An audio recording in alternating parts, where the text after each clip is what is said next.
Hello बंधुगण आपणक समस्त को चैनल को स्वागत। ओडिशा प्लस टू छात्र छात्री मानक पई आसी जाइए एक बड़ खुशी खबर। सीएचएससी तरफ आज प्लस टू रिजल्ट प्रकाश पाइब। तेबे आपण निज मोबाइल केमिति सर्वप्रथम रिजल्ट देखिपारे से उपरे आम डिस्कसन करवा। वेबसाइट रे आपण माने रिजल्ट देखिपारे। मु स्टेप बाय स्टेप आपण मानक बतेबी। चलतु वीडियो ताकू देखा तापर आम बुझी सारी निजे निजे चेक करवा। सर्वप्रथमे आपण मोबाइल रे क्रोम ब्राउजर ओपन करंतु। CHSC ओडिशा nic.in रे लॉगिन करंतु बा सर्च करंतु। तापर एमती आसिला परे एठारे क्लिक करंतु।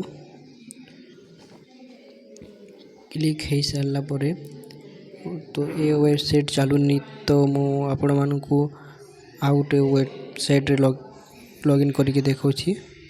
ओडिशा result.nic.ni रे सर्च कला परे आसीबो ओडिशा बोर्ड रिजल्ट 2026। तो आपण माने एठारे क्लिक करिवे ओडिशा बोर्ड रिजल्ट 2026 को। क्लिक हो सारा परे एठारे देखो सब देखैबो हायर सेकेंडरी एजुकेशन ओडिशा। तो एठारे आर्ट साइंस कॉमर्स समस्ते निज निज रिजल्ट देखिपारे। एठारे आपण माने रोल नंबर ना देकी मध्य आपण माने चेक कर परिबे। सर्वर माने जदि डाउन अछि तो डिजी लॉकर रे मध्य आपण माने चेक करि परिबे। तो गूगल रे सर्च कला पर डिजी लॉकर आपण एमिति सरफेस आसीबो। तो एठारे सबु स्टेट मानकर रिजल्ट माने देखाउछि। तो टिके स्क्रोल करके देखिए ओडिशा रो भी आपण मानकु देखाइबो। एठारे मध्य देखौछि देखो council of higher secondary education Odisha. तो एठारे मध्य आपण माने रिजल्ट चेक करि परिबे। तो आजिकार वीडियो एतिकी थिला।